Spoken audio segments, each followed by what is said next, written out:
સુરતમાં કાર ચાલકો હાલ બેફામ બની રહ્યા હોય તેમ લાગી રહ્યું છે. તે સિટી લાઇટમાં એક 3.5 વર્ષના બાળકનું અકસ્માતમાં મોત નિપજાવનારા કાર ચાલક 12 દિવસે ઝડપાયો છે. તો બીજી જગ્યાએ વેડમાં એક જીપ કમ્પોઝર કારના ચાલકે માસૂમ બાળાના પગ પર કાર ચડાવી દીધી હતી.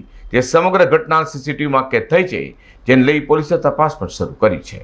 સુરતમાં કાર ચાલકો બેફામ બની ગયા છે અને અકસ્માતોની ભરમાળા પણ કરી રહ્યા છે. કેટલાક બેજવાબદાર કાર ચાલકો હાલ લોકોના જીવ સાથે રમત રમી રહ્યા છે. ત્યારે અગાઉ સિટી લાઇટમાં 3.5 વર્ષના બાળકને કચડી ભાગેલો કાર ચાલક 12 દિવસે પકડાયો છે.